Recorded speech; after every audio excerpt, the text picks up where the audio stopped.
10 રૂપિયાની ચોકલેટની લાલચ આપીને બાળકનું અપહરણ કરાયું અને અપહરણ કરતાઓએ બાળકને આગળ વેચવાને બદલે 1 થી 2 લાખ રૂપિયાનો સોદો પાડ્યો। પણ અહીંયા બનાસકાંઠા પોલીસે પોતાની સૂઝબૂઝથી ગણતરીની જ મિનિટોમાં દાંતાથી આ અપહરણકર્તાઓને ઝડપી પાડ્યા હતા।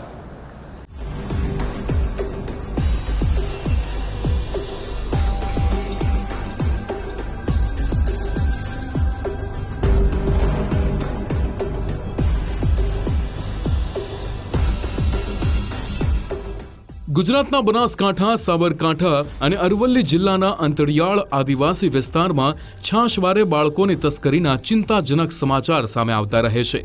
આ વિસ્તારના ગરીબ લોકોની મજબૂરીનો ફાયદો ઉઠાવીને 1 લાખથી લઈને 3 લાખ જેવી નજીવી રકમ ચૂકવીને એજન્ટો અન્ય રાજ્યોમાં જરૂરિયાતમંદ લોકોને 10 લાખની કિંમતે વેચે છે। ગુજરાત અને રાજસ્થાનના સરહદી જિલ્લાઓમાં બાળ તસ્કરી ગેંગ સાથે જોડાયેલા અનેક એજન્ટો સક્રિય છે। બનાસકાંઠા જિલ્લાના વડગામના ધનાપુરા પાટિયા પાસેથી એક 4 વર્ષના બાળકનું અપહરણ કરાયું। મૂળ રાજસ્થાનના પાલીનો શ્રમિક પરિવારના મોભી બપોરના સમયે ગામમાં ભિક્ષા માંગવા ગયા હતા। તે સમયે ઝૂંપડીની આસપાસમાં બાળકો એકલા રમતા હતા। આ સમયે કારમાં આવેલા 2 અજાણ્યા ઈસમો બાળકની ઉઠાંતરી કરીને ભાગી ગયા। આ ઘટનાની જાણ થતાં વડગામ અને દાંતા પોલીસની એક સાથે લોકલ ક્રાઇમ બ્રાન્ચ અને સ્પેશિયલ ઓપરેશન ગ્રુપના જવાનોની 7 ટીમે ત્વરિત તપાસ હાથ ધરી। ધનાપુર પાટિયાથી નજીકના વિસ્તારોમાં આવેલા 50થી વધારે સીસીટીવી કેમેરાની ચકાસણી કરવામાં આવી। બનાસકાંઠા પોલીસની સક્રિયતા રંગ લાવી અને બાળકને ઉઠાવનારા 2 આરોપીઓ ગણતરીની મિનિટોમાં જ દાંતા નજીકથી કાયદાના સકંજામાં આવ્યા।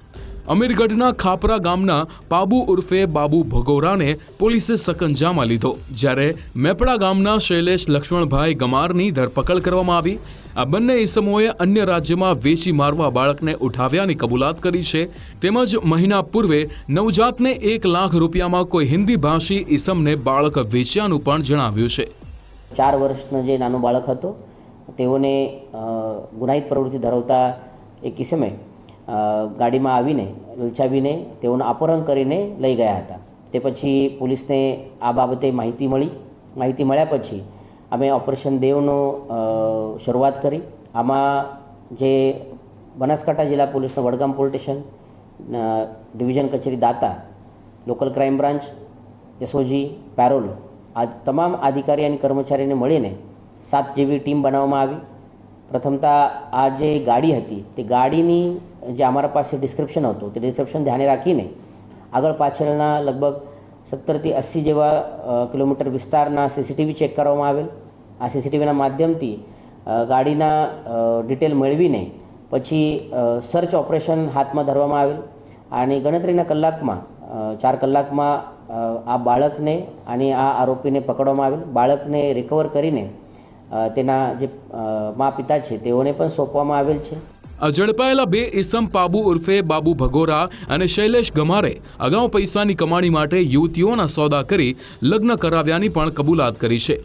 મોટા ભાગને નવજાત બાળક કે શ્રમિકોના એકલા રમતા બાળકોને ઉઠાવીને ટ્રેન મારફતે મહારાષ્ટ્ર કે આંધ્રપ્રદેશ સુધી ફેલાયેલા તેમના તસ્કર રેકેટના સભ્યોને વેચી દેતા હતા। આ બાળક ગણતરીના સમયમાં જ હેમખેમ પરત મળતા વાલી રાજસ્થાનના પાલીના સુજારામ રાણારામ ભીલે પોલીસ જવાનોનો ખાસ આભાર માન્યો હતો।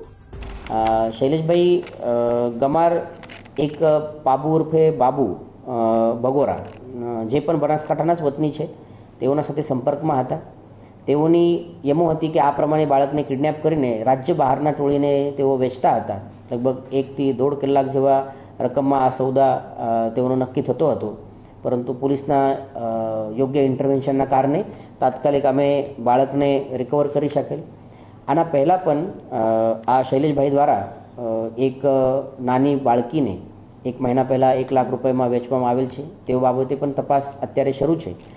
પાલનપુર અંબાજી હાઈવે પર ધનપુરા પાટિયા નજીકથી બાળકની ઉઠાંતરી કરનારા બંને ઈસમોની સાથે તસ્કરીના આંતરરાજ્ય રેકેટમાં વધુ કેટલાક એજન્ટો કે સાગરીતો હોવાની શક્યતા છે। આ બાળ તસ્કરી ગેંગને ઓપરેટ કરતો મુખ્ય સૂત્રધાર ઝડપાયા બાદ વધારે સ્ફોટક ખુલાસા થશે તે નક્કી છે। ગુજરાતના સરહદી જિલ્લાના બાળકોની સુરક્ષા સુનિશ્ચિત કરવા રાજ્ય સરકાર અને પોલીસ વિભાગ કડક પગલાં લઈ રહ્યો છે. આ ઉપરાંત સ્થાનિકોમાં જનજાગૃતિ વધે તો બાળકોને સુરક્ષિત રાખવામાં સફળતા મળશે. કમલેશ નાભાણી, ગુજરાત ફર્સ્ટ, બનાસકાંઠા.